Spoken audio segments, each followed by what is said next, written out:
Shalom. Horas. Selamat memperingati hari kenaikan Tuhan Yesus Kristus.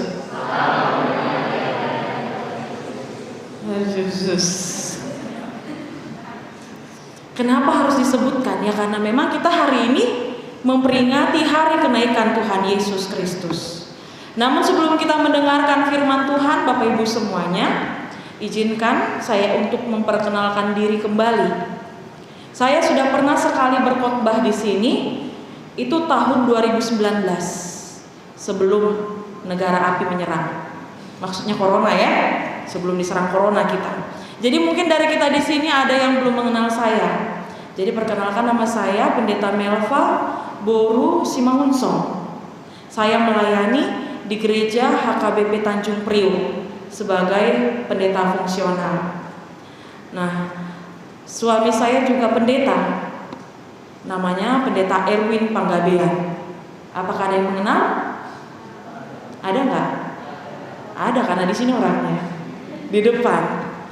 Jadi kami suami istri pendeta sudah dikaruniakan satu orang putri yang bernama Bonita Gugunauli Bur Panggabean. Bonita itu singkatan dari Boruni Pandita. Jadi Bonita Boruni Pandita, putri pendeta. Kami tinggal di Swasembada Timur, Ampera. Kalau ada yang tahu bakso sentot, tahu ya? Ya bisalah singgah diajak kami, karena dekat dari rumah ya. Jadi itulah dulu perkenalan singkat dari kami.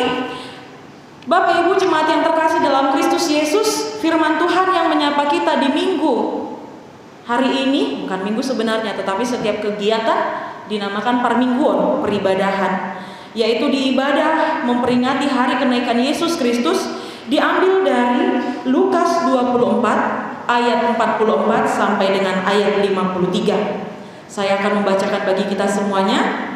Bapak Ibu saudara-saudari dapat mengikuti di dalam hati masing-masing. Demikianlah firman Tuhan. Ia berkata kepada mereka, "Inilah perkataanku yang telah kukatakan kepadamu ketika aku masih bersama-sama dengan kamu, yakni bahwa harus digenapi semua yang ada tertulis tentang aku dalam kitab Taurat Musa dan kitab Nabi-Nabi dan kitab Mazmur." Lalu ia membuka pikiran mereka sehingga mereka mengerti kitab suci. Katanya kepada mereka, "Ada tertulis demikian, Mesias harus menderita dan bangkit dari antara orang mati pada hari yang ketiga.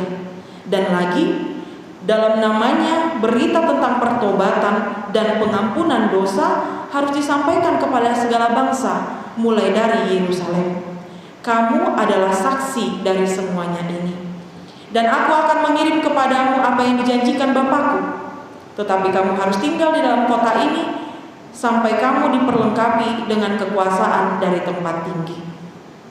Lalu Yesus membawa mereka keluar kota sampai dekat Betania. Di situ ia mengangkat tangannya dan memberkati mereka. Dan ketika ia sedang memberkati mereka, ia berpisah dari mereka dan terangkat ke sorga. Mereka sujud menyembah kepadanya. Lalu mereka pulang ke Yerusalem dengan sangat bersukacita. Mereka senantiasa berada di dalam bait Allah dan memuliakan Allah. Demikianlah pembacaan firman Tuhan. Bapak Ibu jemaat yang terkasih di dalam Kristus Yesus, sesungguhnya berita tentang kelahiran, berita tentang kematian Yesus Kristus, berita tentang kebangkitannya yang kita rayakan dalam perayaan Paskah, bahkan tentang kenaikan Yesus Kristus. Ini sesungguhnya satu rangkaian yang tiap tahun selalu kita rayakan. Natal, Paskah, Jumat Agung, kenaikan Yesus Kristus ke sorga, terus menerus kita ulangi. Tetapi kalau kita perhatikan, hanya perayaan kenaikan Yesus Kristuslah yang biasa-biasa saja dirayakan. Benar tidak? Iya kan? Kalau kita lihat, kita satu-satu kita bisa memperhatikan perayaan Jumat Agung. Hanya Jumat Agung yang sekali ya, dengan hari kenaikan, tidak ada Paskah 1, Paskah 2, tidak ada Natal pertama, Natal kedua. Jumat Agung satu kali saja dirayakan, satu hari. Tetapi di dalam satu hari itu ada dua kegiatan yang kita lakukan. Yang pertama perjamuan kudus. Yang kedua kita melakukan ulau nahoho yang jam 2 itu, ibadah hening. Bahkan di situ biasanya satu keluarga gereja, dari bapaknya, mamanya, opungnya, anak-anaknya, cucu-cucunya, semuanya pasti akan ke gereja karena menganggap itu ibadah yang sangat penting. Disitulah momen yang betul-betul bisa dirasakan tentang keberdosaan manusia. Kemudian perayaan Paskah. Saya tidak tahu di sini perayaan Paskah biasanya dibuat dengan parian-parupuan kan? Iya kan? Jadi Paskah pertama itu disatukan dengan pesta parheheo. Pokok di situ cantik-cantiklah semua ibu-ibu. Masa-masa kan sampai tingginya 5 cm. Pakai baju, kita nuansa orange ya. Pokoknya cantik-cantik, orang pasti meriah memestakannya. Tidak sekali dua kali, ada Paskah kedua. Tapi biasanya Paskah kedua langsung meleleh. Yang datang Paskah pertama 300 orang, Paskah kedua hanya para halado dan keluarga. Iya kan? Tetapi kita lihat kembali perayaan Natal. Kalau perayaan Natal inilah perayaan yang paling besar. Memang Natal pertama, Natal kedua 25-26. Tapi mulai dari tanggal 1 Desember sudah ada orang yang merayakan Natal sampai akhir Januari. Begitu meriahnya dipestakan perayaan Natal itu. Hari kenaikan, apa yang dirayakan? Tidak ada. Saya pernah melayani di gereja KBP Immanuel Sidimpuan. Jadi kalau Paskah kedua, Pentakosta kedua, hari kenaikan, karena sedikit jemaat yang datang, biasanya momen itu dimanfaatkan dengan anak-anak sekolah lah, disuruh datang ke gereja. Supaya apa? Ramai. Tapi tadi saya melihat, saya bolak-balik ngelirik. Saya mau mencoba menghitung berapa jemaat yang datang saat ini, tapi nggak bisa-bisa juga. Karena dari depan kan, saya melihat puji Tuhan, jemaat yang datang di ibadah kenaikan di sini di HKBP Cilincing di jam 5 sore, puji Tuhan ramai. Benar nggak ramai? Iya kan ramai kan? Sama seperti ibadah biasa kan? Sesungguhnya di sini tantangan yang berat. Apalagi kalau udah masuk lontong 5 piring. Ya kan? Udah diantari lontong kue hari raya. Diajak lagi sama gengnya. Bro, gengs, yuk kita ke rumah siapa? Si Siti Aisyah. Kan hari raya. Kita kan best friend. Tapi kita tidak demikian. Kita lebih mengutamakan memperingati hari kenaikan Yesus Kristus. Kita datang beribadah ke gereja ini. Ada amin? Terima kasih untuk kehadiran kita semuanya.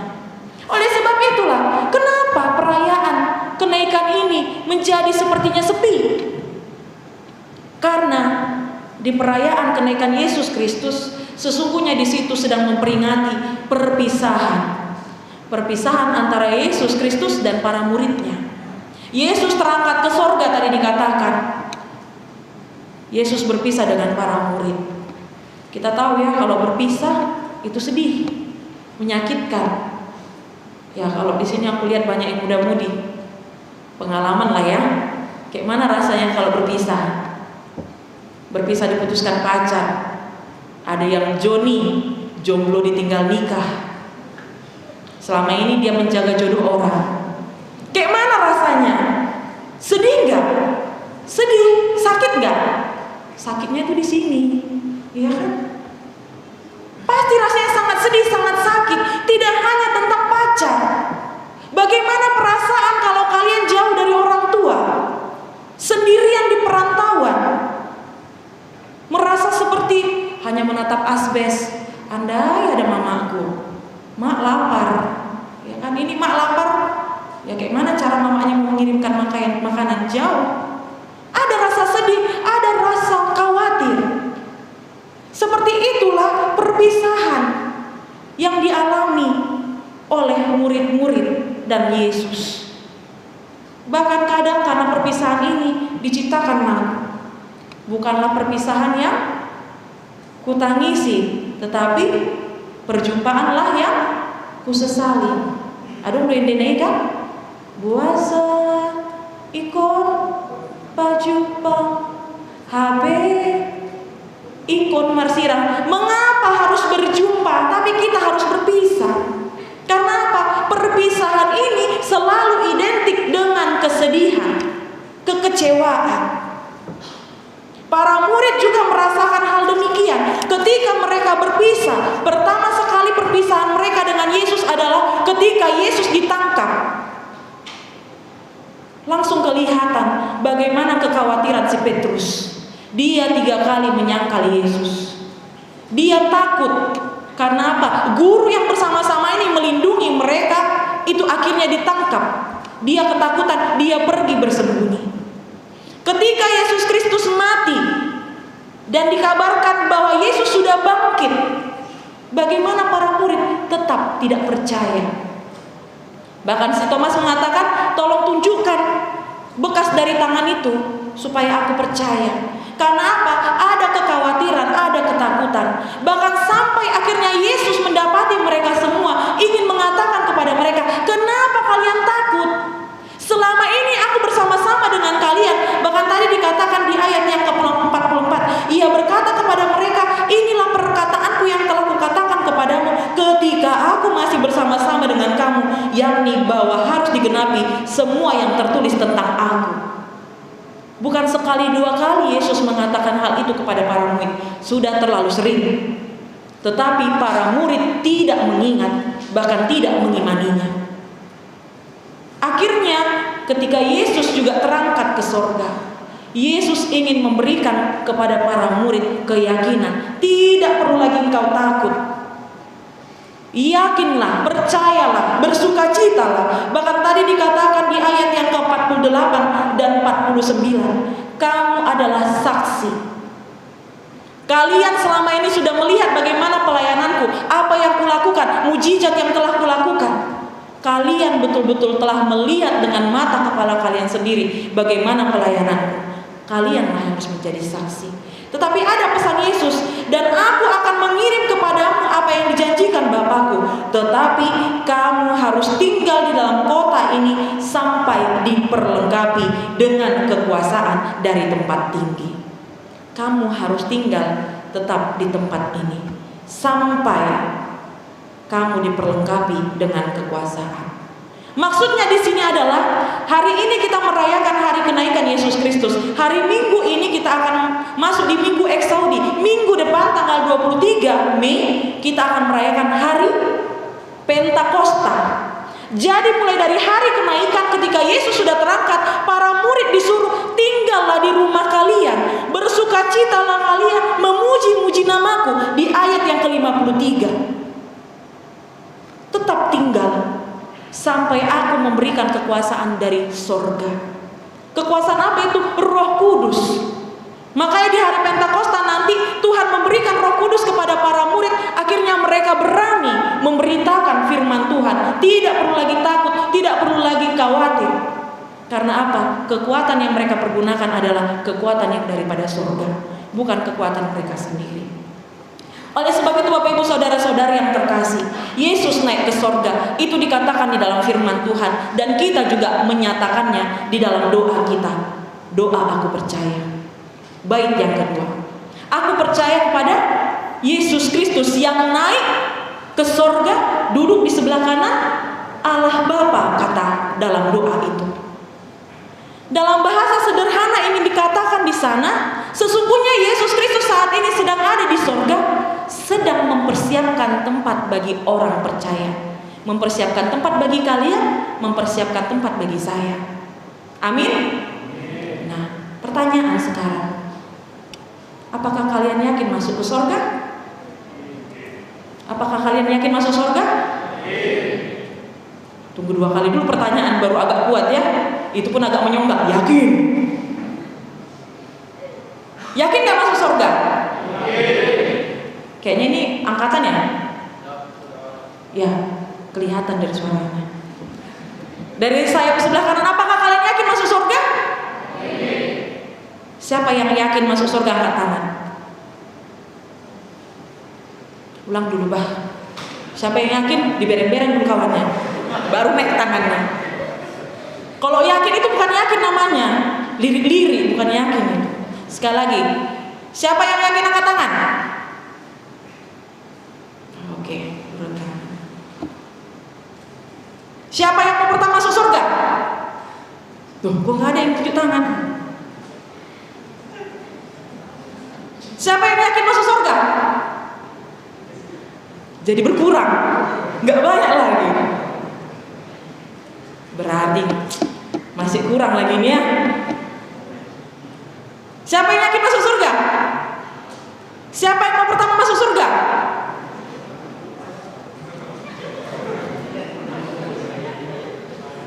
Kita harus berani seperti Paulus. Bagiku hidup adalah Kristus.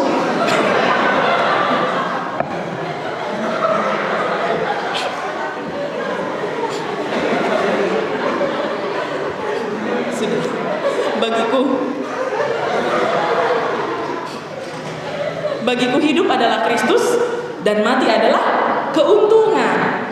Memang kita semua ketika dikatakan siap mati enggak? Padahal kalian angkatan siap. Berani mati enggak? Siap, berani. Masa kita untuk Kristus enggak berani? Harus berani dong ya. Tapi adalah lagu permintaan, Tuhan, tunggulah dulu aku menikah. Tuhan, tunggulah aku punya anak. Tuhan, tunggulah aku punya rumah. Tuhan, tunggulah aku sukses. Sampaikan tetap.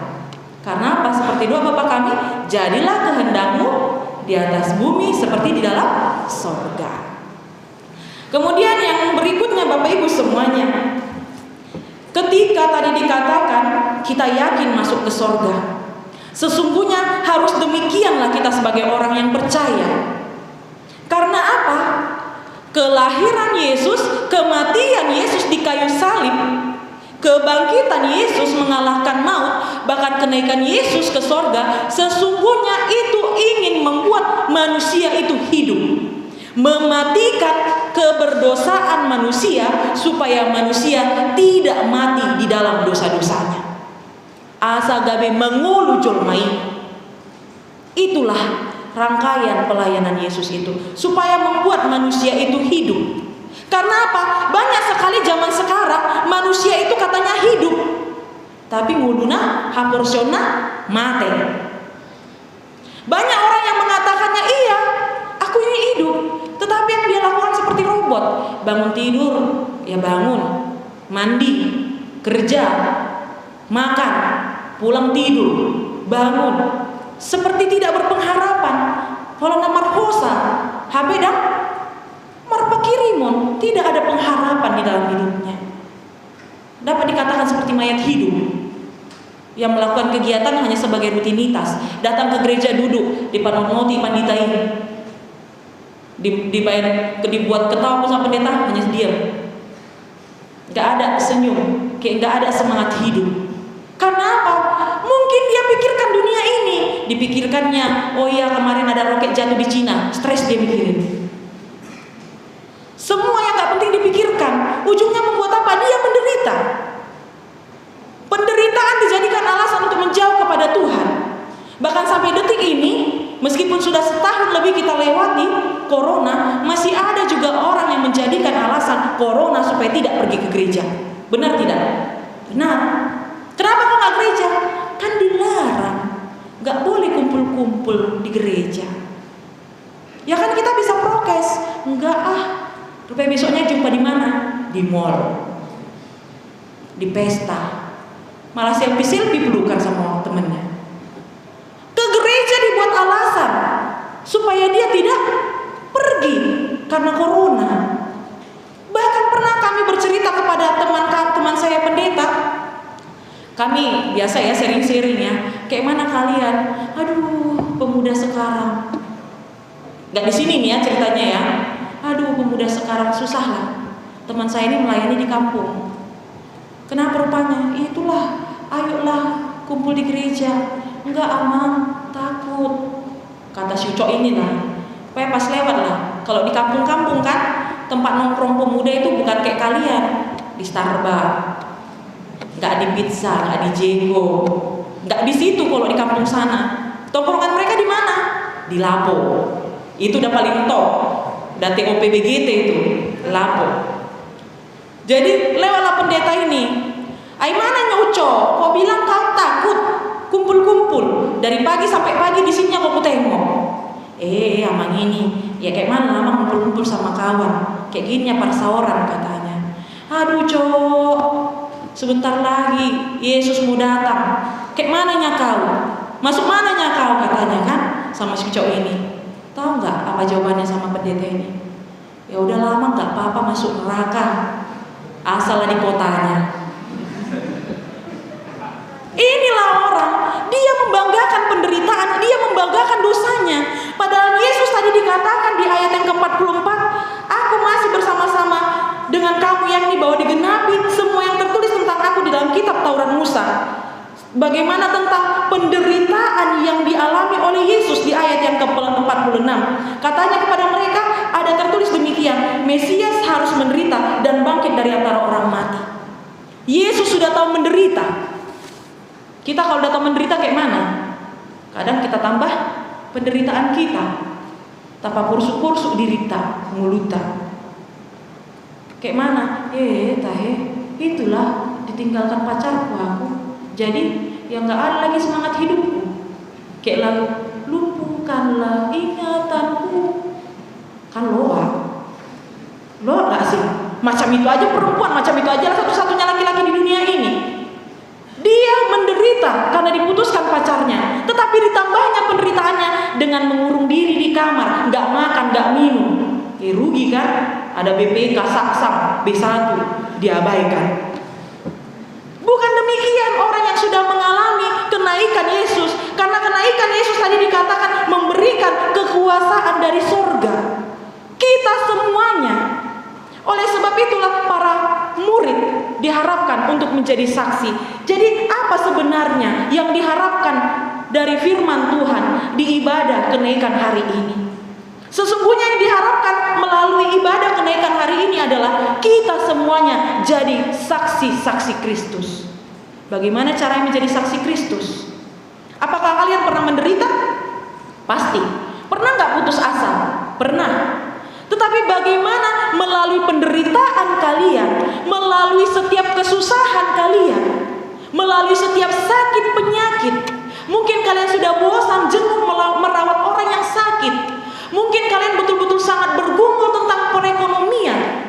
Bagaimana caranya Tuhan? Aku ingin sekolah tinggi, tetapi biaya orang tua tidak ada. Disinilah diharapkan kepada kita semuanya melalui penderitaan, kesusahan kalian. Ada nggak orang yang melihat dari kesusahan kalian itu orang lain mendapatkan semangat? Kalau dalam bahasa Inggrisnya, tartogudo haporsioni hala mamereng parukiloni. Tahu itu artinya kan? Tartogudo haporsioni hala. Bisa gak iman orang jadi kuat melihat penderitaan kalian? Contohnya siapa nama Mbak? Siapa namamu? Aldo. Si Aldo. Si Aldo ini dia harus ikut bekerja. Pergi dia bekerja nge-grab. Contoh ya Bang. Karena apa? Karena dia ingin betul-betul mendapatkan pendidikan yang tinggi, memperbaiki perekonomian orang tuanya, membahagiakan orang tuanya. Dia nggak bergaul dengan teman-temannya karena apa? Dari pagi sampai malam dia berusaha terus bekerja, menggrab. Melihat semua penderitaan si Aldo ini, usaha si Aldo ini, kerja keras si Aldo ini, orang-orang berkata, luar biasa kok Aldo. Melihat semangatmu karena kau menderita, aku akhirnya bersemangat untuk meniru engkau. Begitulah kita menjadi saksi. Apapun keadaan kita saat ini, sebagai kaum bapak, kaum ibu, sebagai pemuda, sebagai pekerja, dimanapun kita bekerja, dimanapun kita ditempatkan, dimanapun kita tinggal, jadikanlah firman Tuhan pedoman hidup kalian. Melalui sikap kalian, perkataan kalian, tingkah laku kalian, orang lain bisa tertuntun imannya. Amin. Itulah yang diharapkan Tuhan bagi kita saat ini. Dan gak perlu kita pergi bawa Alkitab, jumpa sama kawan. Firman Tuhan berkata, bertobatlah. Gak usah harus seperti itu. Nanti bisa ditangkap polisi kita. ya kan? Sampai di lampu merah. Firman Tuhan berkata, gak perlu demikian. Tapi bagaimana ketika ada orang membencimu, memusuhimu, membuatmu seperti betul-betul tidak berharga? Doakan, tetap engkau baik kepadanya. Balaslah kejahatan dengan kebaikan. Itu salah satu cara supaya kita menjadi saksi-saksi Kristus di tengah-tengah zaman ini. Cara yang lain bagaimana? Kalau kita lihat saat ini keadilan di negara kita sudah betul-betul sangat gak bisa lagi ya. Ketika ingin menjunjung tinggi keadilan, tetapi sepertinya hukum dibengkokkan. Yang miskin semakin miskin, yang kaya semakin kaya. Bagaimana kita melihat keadaan seperti itu? Apakah kita akhirnya terikut-ikut? Enaknya ternyata korupsi. Ternyata enak kok ikut-ikut pergaulan tidak baik. Enak kok narkoba. Enak kok pre-sex. Lihatlah, aman-aman aja kok. Kalau orang yang menjadi saksi Kristus tidak mengikuti dosa, tetapi menjauhi, harus mampu berkata, aku tidak mau tergoda. Aku harus tetap lurus jalan menghadap Tuhan. Oleh sebab itulah yang diharapkan melalui ayat khotbah hari ini. Dikatakan tadi di dalam ayat yang ke-51. Dan ketika ia sedang memberkati mereka, ia berpisah dari mereka dan terangkat ke sorga. Yesus membentangkan tangannya seolah-olah sedang memberkati, memberikan kekuatan. Begitu jugalah saat ini Roh Kudus yang saat ini menemani kita. Roh Kudus itu bisa ada di dalam hati saya, pikiran saya, hati kalian semuanya. Oleh sebab itu bagaimana? Biarlah Roh Kudus yang memimpin, mengajari, menuntun hidup kalian. Biarlah Roh Kudus yang menuntun, memimpin, mengingatkan supaya kita tidak salah dari jalur yang telah diperintahkan oleh Tuhan. Oleh sebab itu mari kita berangkat saat ini. Ketika kita sudah pergi keluar dari gereja ini, yang ada di luar sana adalah tantangan. Iblis sudah seperti singa, dia sedang mengaum-ngaum. Siapa yang dia mau tangkap? Siapa yang dia mau tarik untuk jauh dari Tuhan? Mari kita kuat, karena Tuhan sudah memberikan kekuatan dari sorga. Bersukacitalah meskipun engkau harus melewati penderitaan yang sangat berat, kesusahan yang sangat berat, pergumulan yang sangat banyak. Bersukacitalah engkau di dalam memuji Tuhan. Karena apa? Sesungguhnya Tuhan sedang bersama dengan engkau, memegang tanganmu, menggendong engkau, mengangkat engkau, membawamu supaya engkau sampai ke tujuan akhir, yaitu surga yang kekal. Setialah sampai akhir, karena aku akan mengaruniakan mahkota keabadian kepada kita semua orang percaya. Dan yang terakhir, mari kita membuka Matius 28 ayat 20. Jadi kita harus yakin, tidak perlu takut menjalani kehidupan kita di dunia ini. Karena apa? Dikatakan di ayat 20, dan ketahuilah, aku menyertai kamu senantiasa sampai kepada akhir zaman. Dan ketahuilah Aldo, dan ketahuilah kalian yang di sana, dan ketahuilah orang yang di belakang, dan ketahuilah pendeta Melpa, bahwa Tuhan senantiasa menyertai kehidupan kita. Tidak hanya hari ini, tidak nanti malam, tapi sampai kepada akhir zaman. Amin. Kita berdoa. Terima kasih ya Tuhan Allah Bapa kami, Engkau menyertai kehidupan kami hari lepas hari, minggu, bulan, bahkan sampai saat ini. Terima kasih karena Engkau memberikan kekuatan, semangat kepada kami, bahkan menghantarkan kami Tuhan untuk boleh bersama-sama bernyanyi, berdoa, mendengarkan firman-Mu di tengah-tengah ibadah memperingati hari kenaikan Yesus Kristus hari ini. Terima kasih untuk kebenaran firman yang telah kami dapatkan.